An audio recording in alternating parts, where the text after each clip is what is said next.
எல்லாருக்கும் வணக்கம். நான் உங்கள் அர்ச்சனா தாமரைக்கணி. நான் இப்போ உங்களுக்கு சொல்ல போறது ஒரு மகாபாரத குட்டி கதை. வாங்க கதைக்குள்ள போகலாம். மகாபாரத போர் முடிவுக்கு வந்துடுச்சு. பஞ்சபாண்டவர்களோட 5 பிள்ளைகளும் அஸ்வத்தாமாவால கொல்லப்படுறாங்க. அதனால அஸ்வத்தாமாவுக்கு ஒரு சாபமும் வருது.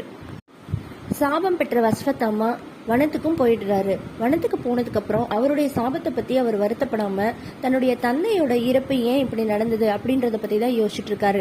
அதுக்கு காரணம் என்னன்னா, அவர் எந்த தவறுமே செய்யல. செஞ்சோற்ற கடன் தீர்க்க கௌரவர்களுக்காக அவர் போரிட்டாரு.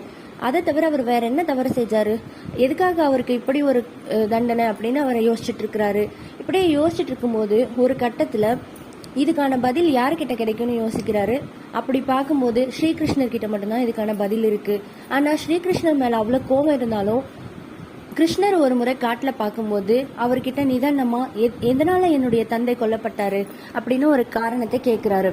அது ஸ்ரீகிருஷ்ணர் சொல்றாரு, எல்லா வினைக்குமே ஒரு எதிர்வினை உண்டு, அதுதான் உன்னுடைய தந்தையுடைய வாழ்க்கையில நடந்திருக்கு அப்படின்னு சொல்றாரு. அப்படி என்ன காரணம்னு கேட்கும்போது, ஏகலைவன்ற ஒரு வேடன் சிறந்த வில்லாளி.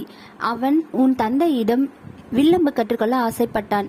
ஆனால் உன் தந்தையோ அரசகுல மாணவர்களுக்கு மட்டுமே சொல்லித் தருவேன் என்று சொல்லி மறுத்துவிடுகிறார்.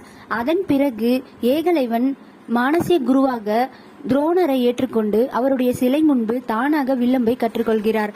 இதை கவனித்த துரோணாச்சாரியார் குரு தட்சணையாக அவனுடைய கட்டை விரலை வெட்டி எடுத்துக்கொள்கிறார். இதனால் அவனுடைய எதிர்காலமே பாழாய் போனது. எல்லா வினைக்கும் ஒரு எதிர்வினை உண்டு. துரோணர் செய்த அந்த தவறுக்காகவே அவர் போரில் கொல்லப்பட்டார் அப்படின்னு சொல்றாரு. இந்த கதையிலிருந்து நம்ம தெரிஞ்சுக்க வேண்டியது என்னன்னா, நம்ம செய்யற எல்லா தவறுக்குமே தண்டனை இருக்கு. நம்ம செய்யற எல்லா நல்லதுக்குமே பலனும் இருக்கு. நம்ம நல்லது செய்யணுமா தவறு செய்யணுமான்றத நம்ம தான் முடிவு பண்ணணும். இந்த கதை உங்களுக்கு பிடிச்சிருந்தா நம்ம ATS ஹாப்பி வேர்ல்டு சேனலை சப்ஸ்கிரைப் செய்து கொள்ளுங்க.